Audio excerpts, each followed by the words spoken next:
ಓಂ ಗುರುಭ್ಯೋ ನಮಃ. ಅರ್ಕಮಹಾಗಣಾಧಿಪತಿಯೇ ನಮಃ. ಆತ್ಮಗುರುವೇ ನಮಃ. ಭದ್ರಕಾಳಿ ನಮೋ ನಿತ್ಯಂ. ಸರಸ್ವತಿ ನಮೋ ನಮಃ. ವೇದ ವೇದಾಂಗ ವೇದಾಂತ ವಿದ್ಯಾಸ್ಥಾನೇ ಪೇವಚ. ಎಲ್ಲ ಜ್ಯೋತಿಷ್ಯಾಭಿಮಾನಿಗಳಿಗೆ ಈ ದಿನದ ಪ್ರಣಾಮಗಳು.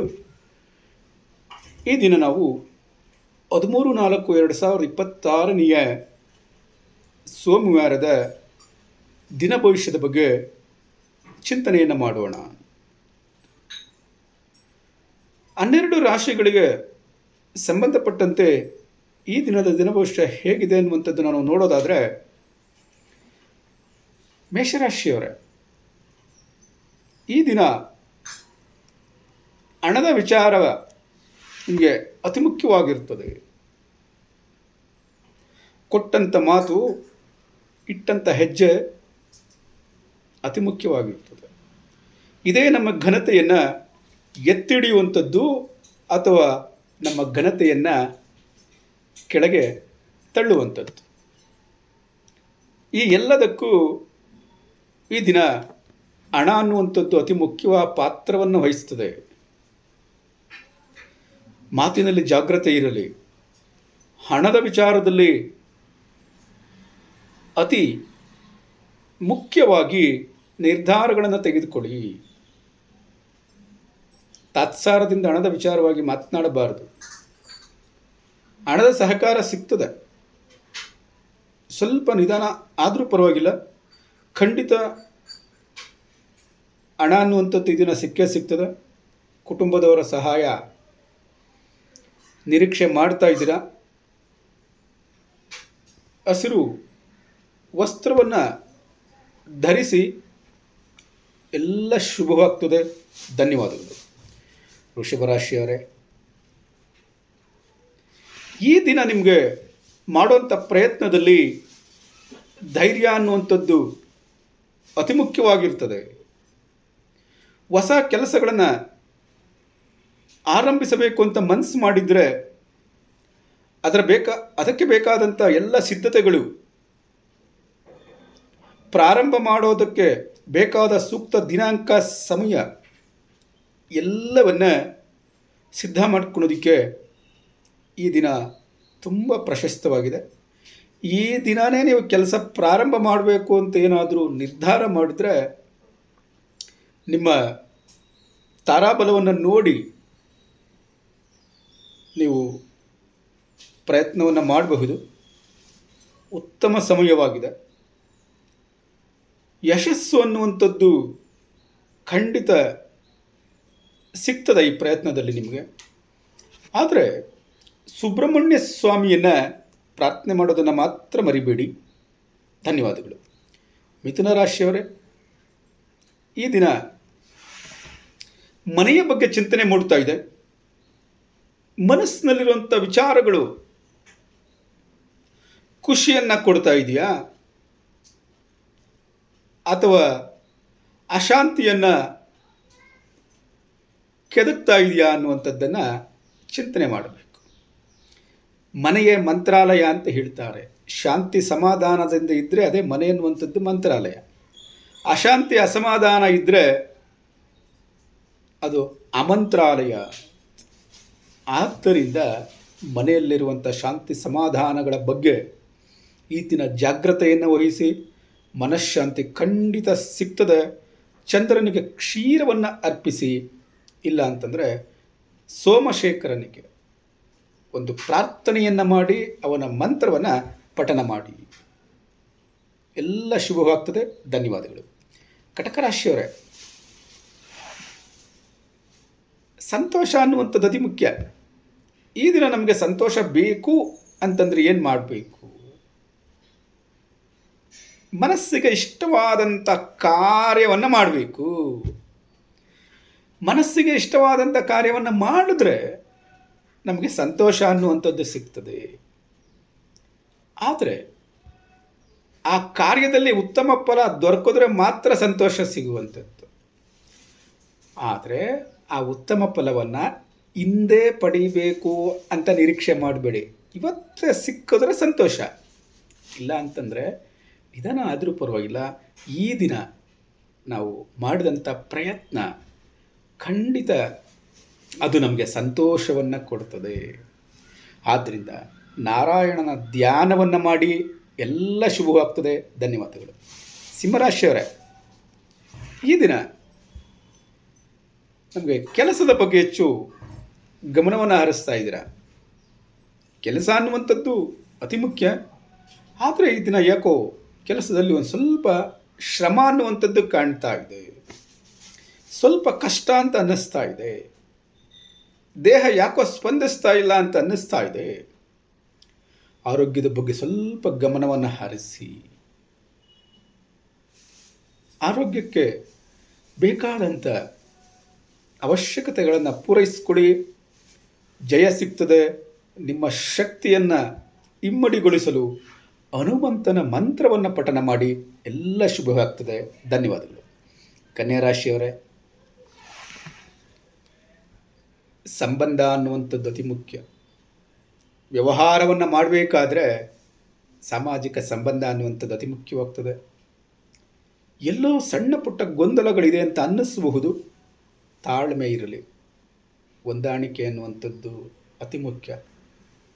ಹೊಂದಾಣಿಕೆ ಆಗಬೇಕಾದ್ರೆ ಏನು ಮಾಡಬೇಕು? ದುರ್ಗಾದೇವಿಯ ಪ್ರಾರ್ಥನೆಯನ್ನು ಮಾಡಬೇಕು. ಹೊಂದಾಣಿಕೆ ಮಾಡುವಂಥದ್ದು ನಮ್ಮ ಕೈಯಲ್ಲಿಲ್ಲ. ಏಕೆಂದರೆ ನಮ್ಮ ವಿಚಾರಗಳನ್ನ ಇಟ್ಕೊಂಡು ನಾವು ಮಾತಾಡ್ತೇವೆ, ಅವರ ವಿಚಾರಗಳನ್ನು ಇಟ್ಕೊಂಡು ಅವರು ಮಾತನಾಡ್ತಾರೆ. ಹೊಂದಾಣಿಕೆ ಆಗಬೇಕಂತಂದರೆ ದುರ್ಗಾದೇವಿಯ ಆಶೀರ್ವಾದ ಅನ್ನುವಂಥದ್ದು ಇರಬೇಕು.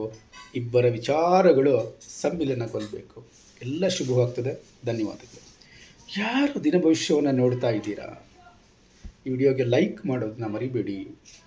ನಿಮ್ಮ ರಾಶಿ ಯಾವುದು, ಫಲ ಹೇಗಿದೆ ಅನ್ನುವಂಥದ್ದನ್ನು ಕಾಮೆಂಟ್ ಮಾಡಿ.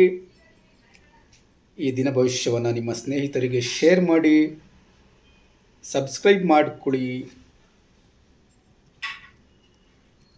ತುಲಾರಾಶಿಯವರೇ, ಈ ದಿನ ನಿಮಗೆ ಅಡೆತಡೆಗಳು ಬರ್ತಾ ಇದೆಯಲ್ಲ ಯಾಕೋ ಅನ್ನುವಂಥದ್ದರ ಚಿಂತೆ. ಗುಪ್ತ ವಿಚಾರಗಳು ಇದ್ದಾವೆ, ಅದಕ್ಕೆ ಈ ಅಡೆತಡೆಗಳು ಬರ್ತಾ ಇದೆ. ಗುಪ್ತ ವಿಚಾರಗಳನ್ನು ಬಿಟ್ಕೊಡೋ ಹಾಗಿಲ್ಲ, ಅಡೆತಡೆಗಳನ್ನು ನಿವಾರಣೆ ಮಾಡ್ಕೊಳೋ ಹಾಗೆ. ಎರಡಕ್ಕೂ ಅವಿನಾಭಾವ ಸಂಬಂಧ ಅನ್ನುವಂಥದ್ದು ಇರ್ತದೆ. ತುರ್ತು ನಿರ್ಧಾರಗಳನ್ನು ತೆಗೆದುಕೊಳ್ಳಬೇಡಿ. ಮನಸ್ಸನ್ನು ಸಮಾಧಾನದಿಂದ ಇಟ್ಕೊಳ್ಳಿ. ಇರುವಂಥ ಒತ್ತಡವನ್ನು ಕಡಿಮೆ ಮಾಡಿಕೊಳ್ಳಿ. ಖಂಡಿತ ನಿಮಗೆ ರಕ್ಷಣೆ ಅನ್ನುವಂಥದ್ದು ಸಿಗ್ತದೆ. ರಹಸ್ಯವನ್ನು ಕಾಪಾಡೋದನ್ನು ಮಾತ್ರ ಮರಿಬೇಡಿ. ಬಿಟ್ಕೊಡ್ಬೇಡಿ. ನಮ್ಮ ರಹಸ್ಯ ನಮ್ಮದು, ನಿಮ್ಮ ರಹಸ್ಯ ನಿಮ್ಮದು.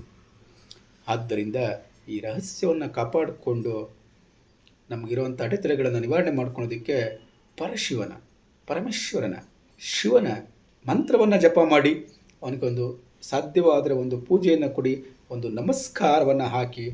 ಎಲ್ಲ ಶುಭವಾಗ್ತದೆ. ಧನ್ಯವಾದಗಳು. ವೃಶ್ಚಿಕ ರಾಶಿಯವರೇ, ಈ ದಿನ ಇರುವಂಥ ಭಾಗ್ಯವನ್ನು ಅನುಭವಿಸುವಂಥ ಒಂದು ದಿನ. ಪರಮಾತ್ಮನನ್ನು ಸ್ಮರಿಸುವಂಥ ಒಂದು ದಿನ. ಪರಮಾತ್ಮನ ಸೇವೆ ಮಾಡಬೇಕಾಗಿರುವಂಥ ಒಂದು ದಿನ. ಧಾರ್ಮಿಕ ಕಾರ್ಯಗಳಲ್ಲಿ ತೊಡಗಬೇಕಾದಂಥ ಆಸಕ್ತಿ ಅನ್ನುವಂಥದ್ದು ಮೂಡ್ತಾ ಇದೆ. ಸ್ವಲ್ಪ ನಿಧಾನವಾದರೂ ಉತ್ತಮ ಫಲ ಅನ್ನುವಂಥದ್ದು ಸಿಗ್ತದೆ. ನಾವು ಆ ಧಾರ್ಮಿಕ ಕಾರ್ಯ ಅಥವಾ ಧಾರ್ಮಿಕ ಸೇವೆಯಲ್ಲಿ ಪಾಲ್ಗೊಳ್ಳಬೇಕಾಗಿತ್ತು.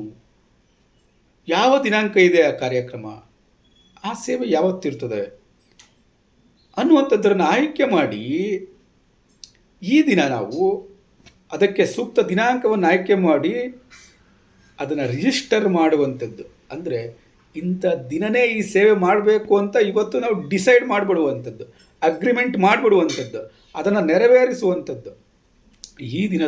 ಈ ರೀತಿಯ ಕಾರ್ಯವನ್ನು ಈ ದಿನ ಮಾಡಿ ದೈವ ಕೃಪೆ ಖಂಡಿತ ದೊರೆಯುತ್ತದೆ. ಗುರುವಿನ ಧ್ಯಾನವನ್ನು ಮಾಡಿ. ನಿಮ್ಮ ಯಾವ ದೇವರನ್ನು ನೀವು ಗುರು ಅಂತ ಅಂದ್ಕೊಂಡಿರ್ತೀರ, ಯಾವ ವ್ಯಕ್ತಿಯನ್ನು ನೀವು ಗುರು ಅಂತ ಅಂದ್ಕೊಂಡಿರ್ತೀರ, ಅವರ ಧ್ಯಾನವನ್ನು ಮಾಡಿ. ಖಂಡಿತ ಶುಭವಾಗ್ತದೆ. ಧನ್ಯವಾದಗಳು.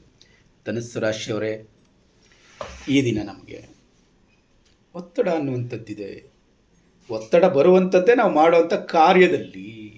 ಏನೂ ಕಾರ್ಯ ಇಲ್ಲ ಅಂದರೆ ಏನೂ ಒತ್ತಡ ಇಲ್ಲ, ಏನೂ ಕೆಲಸ ಇಲ್ಲ, ಸುಮ್ಮನೆ ಕೂತಿರಬೇಕು, ನಿದ್ದೆನೂ ಬರ್ತಾ ಇಲ್ಲ, ಅದು ಒಂದು ಒತ್ತಡನೇ.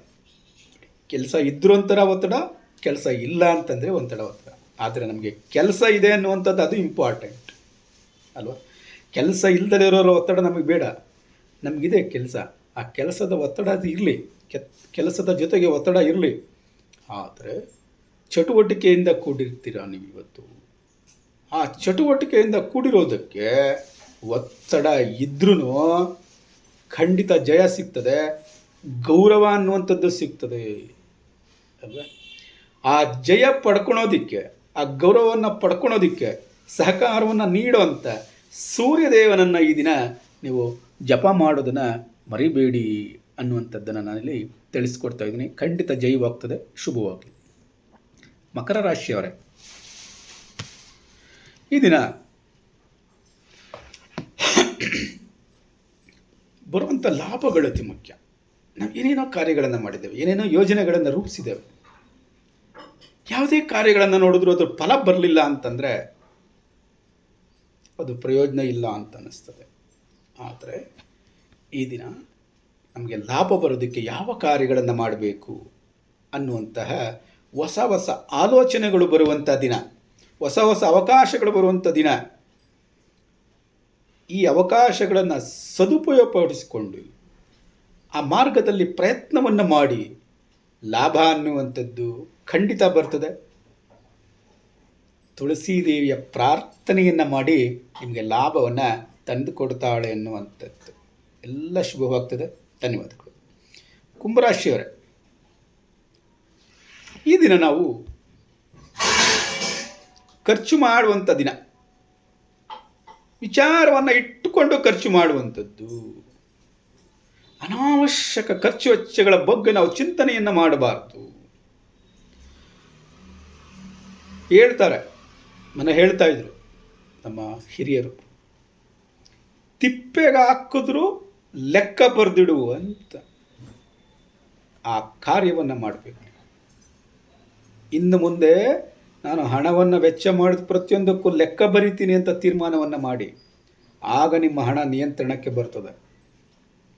ಈ ದಿನ ಖರ್ಚಿನ ಬಗ್ಗೆ ಸ್ವಲ್ಪ ಚಿಂತೆ ಮಾಡಿ, ಯಾಕೆ ಅಷ್ಟನ್ನು ಖರ್ಚು ಮಾಡಿದ್ವಿ, ಇಷ್ಟೊಂದು ಮುಂದೆ ನಾನು ಖರ್ಚು ಮಾಡೋಕೆ ಆಗ್ತದೆ ನನ್ನ ಕೈಲಿ, ಈ ರೀತಿಯಾದಂಥ ಹಲವಾರು ಚಿಂತೆಗಳೇನಾದರೂ ಬಂದರೆ ಒಂಟಿಯಾಗಿರೋದಕ್ಕೆ ಪ್ರಯತ್ನವನ್ನು ಮಾಡಬೇಡಿ. ಆ ಚಿಂತೆಯನ್ನು ಬಿಡಿ.